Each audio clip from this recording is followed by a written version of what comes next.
गुरुवर लहसुन को खाली पेट निगलने के बाद पूजा कर सकते हैं क्या? क्योंकि मैं बिना लहसुन प्याज के खाना बनाती हूँ। लहसुन को गर्म पानी के साथ निगलने में कोई दोष हो तो गुरुजी बताएं और उसको कैसे सेवन किया जाए। नहीं देखो, लहसुन को ऐसे निगल करके मत बैठिए। लहसुन को वैसे भी पता नहीं किसने ये बताया बात आपको, लहसुन को कभी भी कच्ची कलियों को ऐसे निगलना नहीं चाहिए।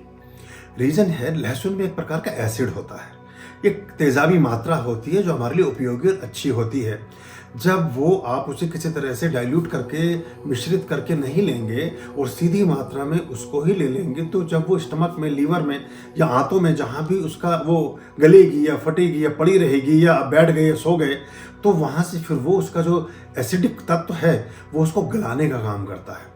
और अगर रेगुलर वे में आप ये करने लगें तो उतनी देर में स्किन आपकी रिपेयर भी नहीं होती। अंदरूनी स्किन की बात कर रहा हूँ, लीवर की इनर इस लेयर्स की बात कर रहा हूँ, या आंतों की बात, जितने भी टिस, जिस बीमारी के पीछे भी टिस लगा हुआ है वो हमारी आंतों में किए गए घाव हैं।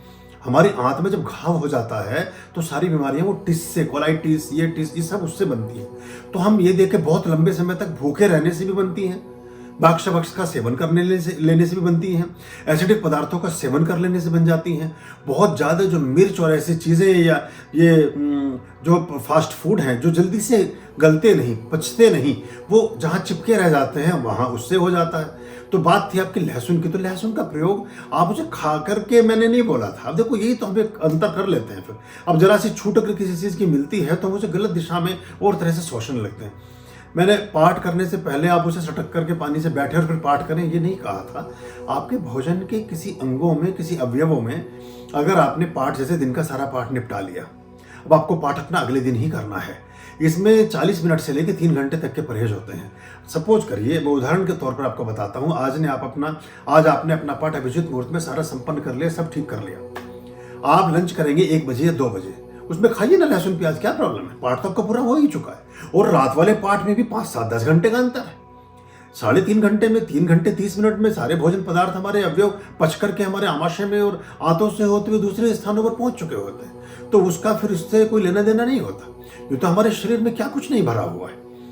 अगर आप शरीर को नवद्वार का पिंजड़ा है, मलमूत्र की पिटारी ही तो है क्या? जितना हमारे शरीर में कितनी चीजें हैं, पसीना है वो भी एक तरह का अवयव ही है, और बहुत सी ऐसी चीजें हैं। तो उतनी गहराई में नहीं जाना है। हाँ, ये नहीं कि मुंह में कली दबाएं लहसुन की और बैठ जाएं बजरंग बाण का पाठ करने, ये मैंने नहीं कहा आपसे कभी, और ये करना भी नहीं आपने। बड़े अनुष्ठानों में पूरे 24 घंटे का परहेज रखें। कुछ ऐसे महानुष्ठान हैं जिनमें शक्तिपात होता है, या गुरु दीक्षा के जो पर्व हैं उनमें 3 दिन पहले से छोड़ दें उन चीज़ों को।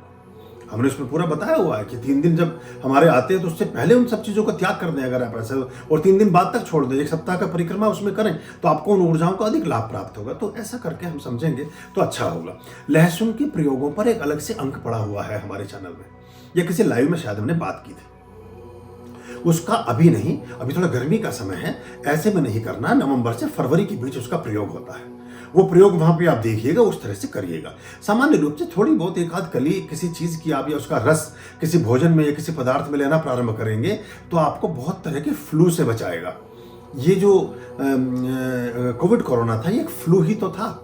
यानी कि आपका इम्यून जितना कम होता जाता है, और ये इस तरह की चीजें जो आपके वात, पित्त और कफ के बैलेंस को खराब करती हों या डिसबैलेंस कर देती हों, उससे फिर हम बीमारियों के चपेट में चले जाते हैं। तो आपको थोड़ा सा बेहतर करेगी वो चीज़, या उसके और भी कुछ तरीके हैं, उस तरह से करके उसको रख लेंगे तो वो बढ़िया रहेगा। ऐसा करेंगे तो ठीक है। आर्याम अभयाम भज रे चित संततम आर्याम अभयाम भज